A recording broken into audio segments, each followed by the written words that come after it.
Well, welcome to This Week in Virginia, and a very special welcome to two members of the General Assembly who are in their first year, 2 out of the 18, and 2 out of the 10 new women who were elected last November. Karen Greenhalgh, who represents the 85th district. We can talk about what your new district number is later, but it's part of Virginia Beach. With an occupation as a consultant, a person who has founded businesses, who's earned certifications in healthcare policy, both in security and compliance and privacy compliance. Really a tremendous amount of work that you're doing. Heritage Woodworks, Inc. and Cyber Tiger and what you're doing. And Delegate Michelle Maldonado, who represents what's now named the 50th District, part of Prince William. And if I failed to say it, Delegate Greenhalgh's district is part of Virginia Beach. So we have part of Virginia Beach, part of Prince William.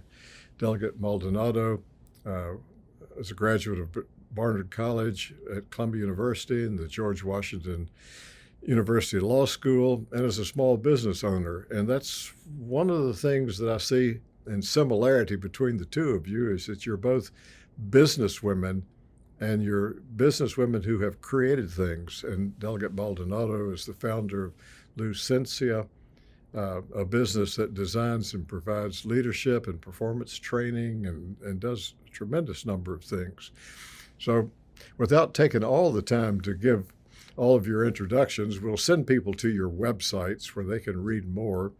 People in Virginia Beach know one of you, people in Prince William know the other one of you, but we want people around the Commonwealth to get acquainted with you. I'm really interested in starting the conversation by having you talk about some issues, some topics that you found a way to reach across party lines and to collaborate. So we hadn't determined which one of you would go first, but either one of you start, and then let's hear from both of you. Well, I think the first thing we worked on together was the bill that I introduced to give a Virginia tax deduction to teachers. There's a federal tax deduction right now that public school teachers can take for $250. And so I introduced a bill to have a $500 Virginia tax deduction that public school teachers could take, but also private school teachers and homeschoolers. So we have some homeschoolers that choose to work under the authority of their city, their local government, and I felt that they should be included in having a tax deduction. And I'll let Michelle explain why she jumped in and actually was chief co-patron on my bill. Thank you. Well, the first thing I want to say is that when our freshman class came and we all met for the first time at our freshman orientation, it was clear that a number of us were very committed to working across the aisle, and Delegate Greenhalgh was one of them. I, of course, was another. There were several others, but we were hoping that we were giving more than lip service. And so when we got into session, we were all looking for each other to be able to find common ground, because of course, we represent very different districts, and they have sometimes the needs are just simply different in different districts. So as the child and grandchild of educators, education is in my blood and in my bones. And my father was a math teacher, my grandmother was a principal, and my mother homeschooled my 2 middle siblings. So when Delegate Greenhalgh proposed this legislation, there was a lot of conversation and concern about whether it should be extended beyond public school teachers. But here's what I knew in my own life experience and in the experience of the teachers and families that we represent across the Commonwealth, not just our districts. And I think sometimes, yes, we need to think about our districts, but we need to think about the Commonwealth globally. And a teacher is a teacher is a teacher. And whether it was my mother or somebody else's father or parents homeschooling somebody, they still had to come out of pocket for those supplies. And what a lot of people don't know is that our teachers in private schools actually make less than public school teachers. And we all know that public school teachers aren't paid nearly enough. So to me, it was a no-brainer that we should extend this benefit to all teachers in these 3 categories. So I was really pleased that Delegate Greenhalgh proposed this, and I was I was very pleased to be able to join her in that effort. You know, it's interesting. At the very beginning, as people became patrons, you were the only Democrat for a while. When the bill finally passed the House, then it was overwhelmingly passed with 80-some people voting yes, and including Democrats and Republicans. But Delegate Greenhalgh, back to you for a moment, because that bill is one of the 40-some bills that still is out there. It's alive, and it will be considered in this special session that you all are in. Are you hearing anything about getting it resolved? Because the Senate has a different perspective than the House, and that's what put the bill in conference.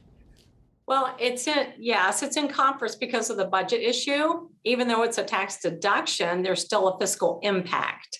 And in fact, homeschoolers were dropped from the bill in the appropriations step because there was no way to estimate how many homeschoolers would take the deduction. So they couldn't figure out a fiscal impact. But we do still have the private school teachers. And it's in conference. If it survives the budget process, it will become law. The House of Delegates, the three conference members in the House have signed the bill. And the three in the Senate have not. They're waiting to see if it makes it through the budget. But I've talked to all three members, and they're all willing to sign it if it survives the budget. And the last time I checked, it was still there. Well, that certainly is good news for those who are the teachers who would benefit from this. And even though it doesn't, like you say, it didn't include everyone that was in the initial bill, that as you all know already, even before you were elected, things happen in steps. It doesn't usually all happen all at one time. But beyond collaborating on that, I think there may be a new caucus out there. Early in the session, I contacted the person in the House leadership, Jay Pearson by name, who keeps the list of the caucuses, and he sent me this list and which ones were active. But I understand there is another caucus, technology and innovation, and you all might be the co-chairs of that. Is that correct? Yeah, I must say, yes, it was Michelle's idea. This caucus was Michelle's idea. Yes. Thank you. But yes, we are doing this together. So I come from the tech space. I kind of grew up in technology. I started out as a tech attorney and work in-house at an internet company. And I've just sort of lived in this world, from the education lens to the business operations lens to the customer product service and other kind of technology issues. And when we had a piece of legislation come to the floor for debate, to committees and ultimately to the floor to debate around the use of facial recognition technology, it became abundantly clear that not enough of us in the assembly were familiar enough with technology to be able to ask the right questions. And so I saw it as an opportunity to create a caucus where people could learn, and in that process, we would know better what questions to ask when people bring legislation to us. We have lots of emerging technologies and innovations happening right here in the Commonwealth, from autonomous cars to the drones, to facial recognition technology, to all kinds of things, and healthcare, medical devices. And so I felt like this is where I've lived and where I breathe. I love it, but we have to be intentional and careful and thoughtful about how we allow for the use and innovation in our Commonwealth. And so I looked around to see if we had a technology caucus or innovation caucus, and we did not.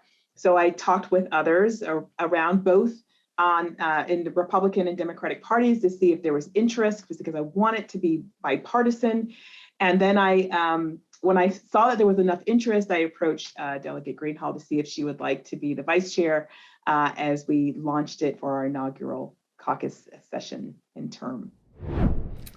So you have several members already have joined? Yes.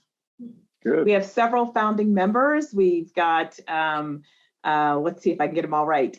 We've got Delegate Subramanian, Delegate Davis, Delegate Brewer, Delegate Nadarius Clark, Delegate Willard, Delegate Glass, Delegate Greenhalgh, Delegate Hayes, Delegate Plum. I'm thinking of the picture in my mind of our founding members. Right. I feel like I might be missing somebody. Karen, help me out if I'm missing. I don't think so. I'm trying to see the picture on my mind too. So yeah. So, but we have others that were excited, but I mean, we really launched it the last Friday of the session. So, because that was a piece of legislation that really birthed the idea, oh, we really need this in our space. And so I worked really quickly the last week and a half to 2 weeks to figure out, is this possible? Is this necessary? Is this helpful? And then we were able to all come together with the founding members. And my chief of staff, Aisha Sheikh, is a wonderful woman who knows how to get things done. Is going to be the person that kind of supports from the administrative logistical end to make sure that we move smoothly. And we're going to be having lots of opportunities for in-person and virtual events and education opportunities, and bring in really important speakers, both in the business and academic and other worlds, to help round out our perspective so that it remains bipartisan. So we're really looking at what is the spectrum of this, and not sort of what's a lens that's filtered by any political party. And that's what's exciting to me, is that we can come to this in a very bipartisan way. yes. And Delegate Greenhalgh, I could see from your background and from your work experience why you would want to be involved with the cybersecurity issues with regards to patient health information. It fits right into your arena of your work, beyond your work as a member of the General Assembly. So, well, yes, it does. But as Michelle has brought up so many issues for us, for instance, we're working on solar and wind energy, but we don't have storage capability.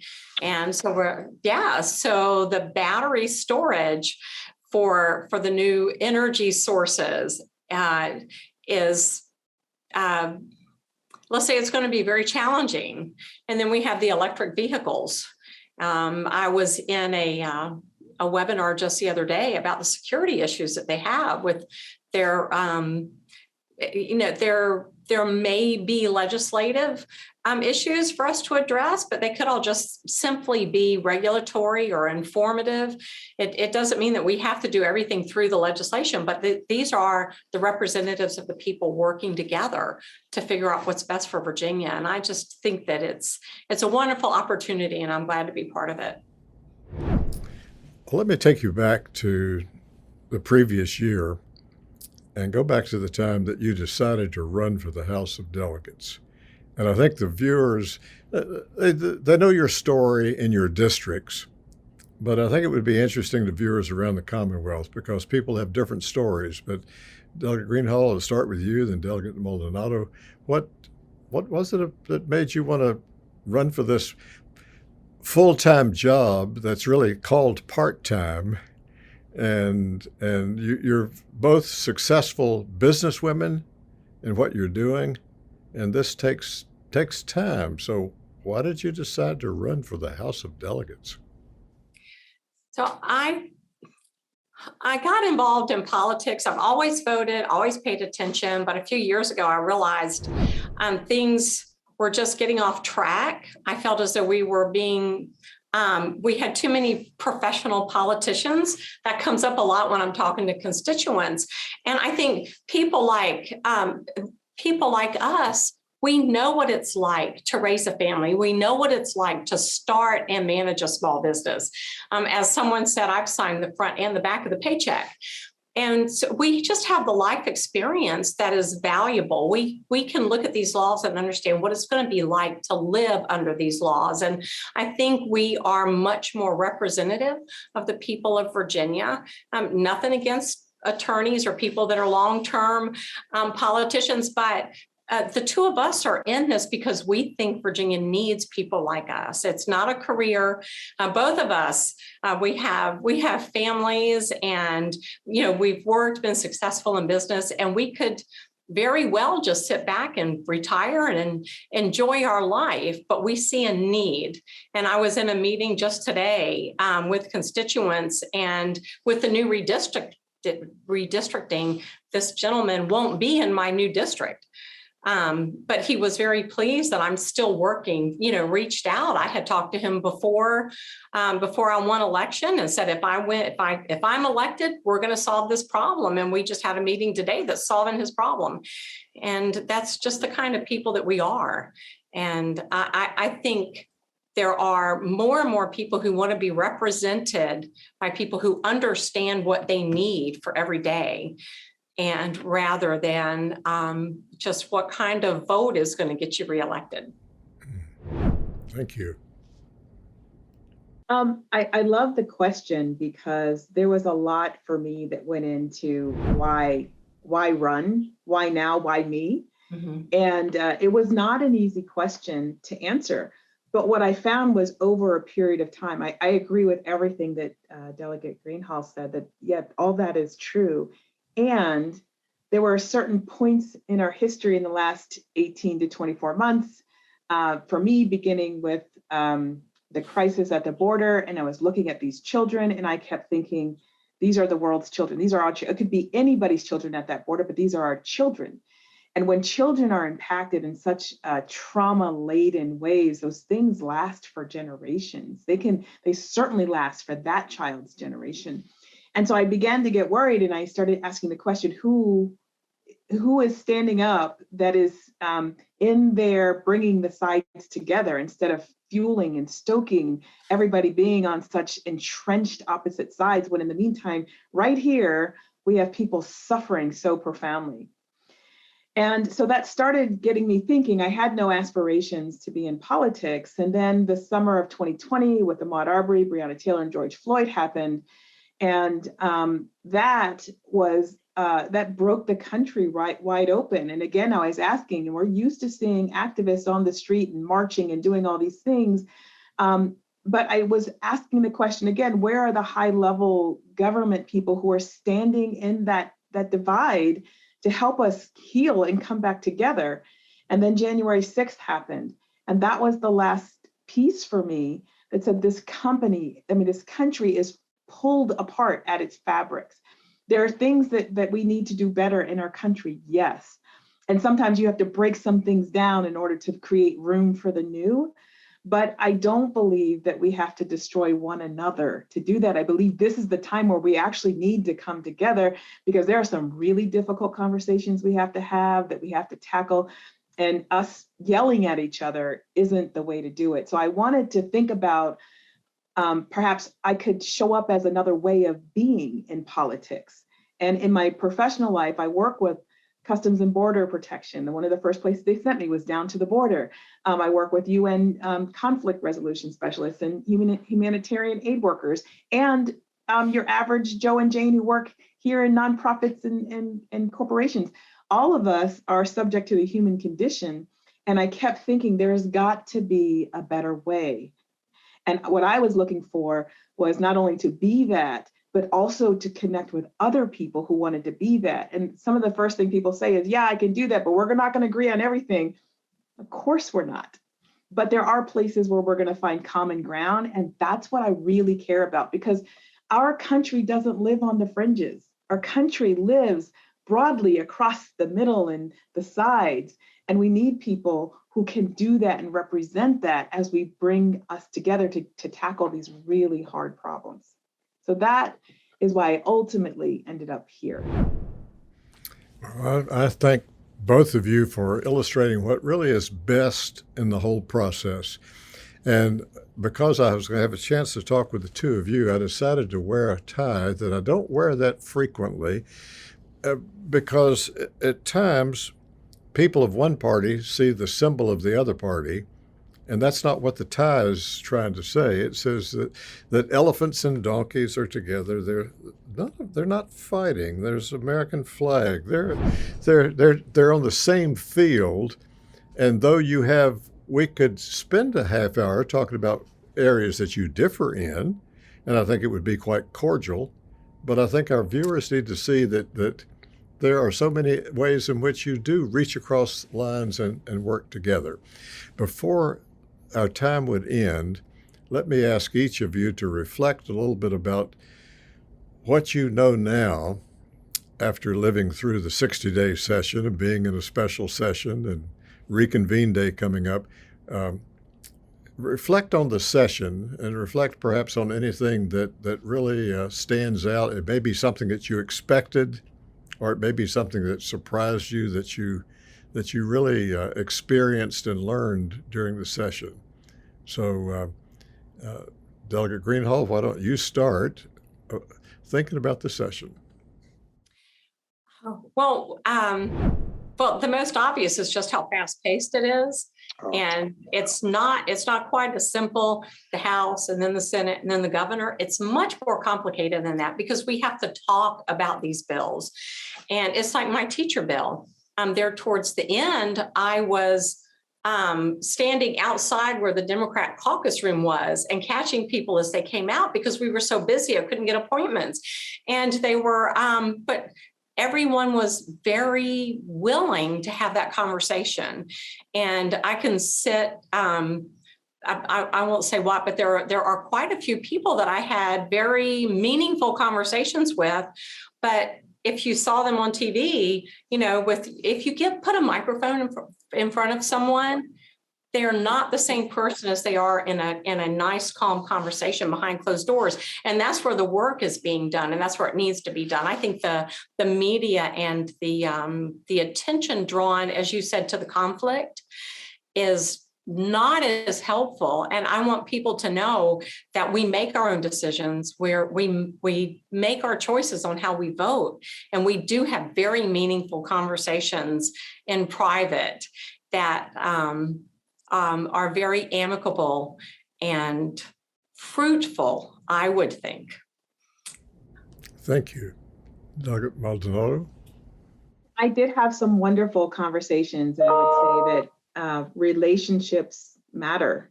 And in this space where everyone is trying to pass something for the good of their people, for the good of their party, I mean, it's always multi-layered.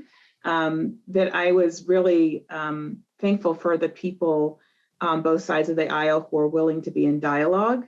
What I will say is that it's not rainbows and unicorns. There are some people who aren't willing to engage, and there are some people who love the theater. One person told me they love the theater. And I said, you do realize that people are tired of the theater. Yeah. People are electing us to not do that.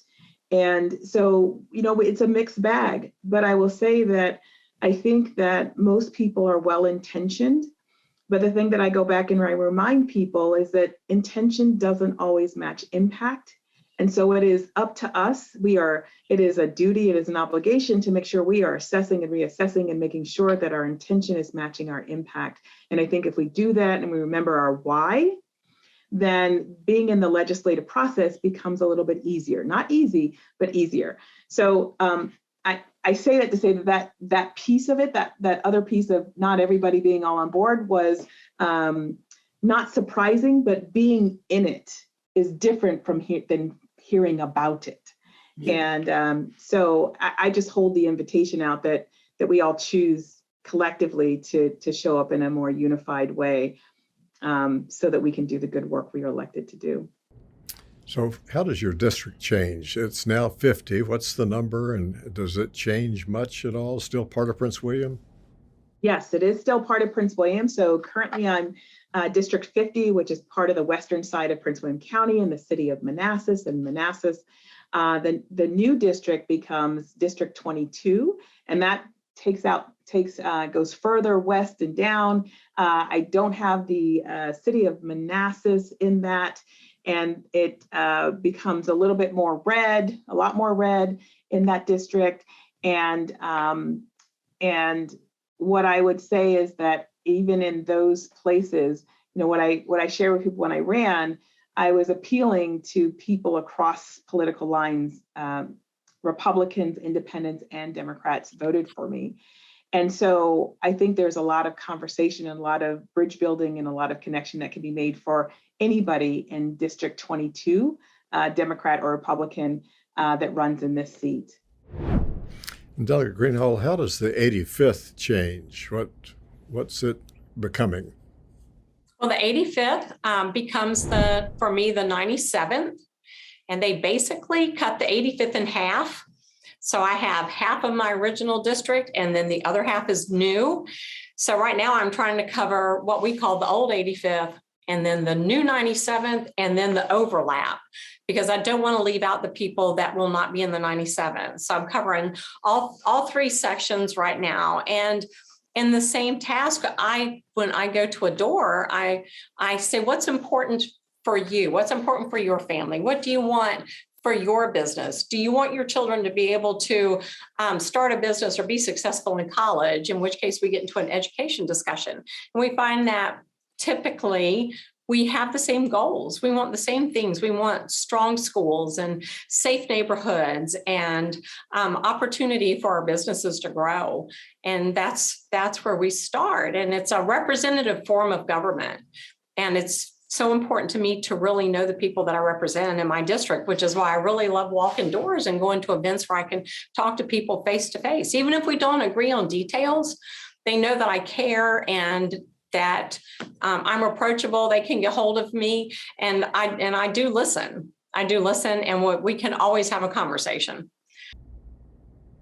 Well, I want to thank both of you so very much for being the people you are, for being willing to serve, for being here in the General Assembly, and especially for being a guest on This Week in Virginia. And I look forward to seeing you on Reconvene Day, and hope the special session will not be a long special session, but might wrap up soon, and that good House bill for teachers will become law. So thank you very much. Thanks Thank you, for having David. us.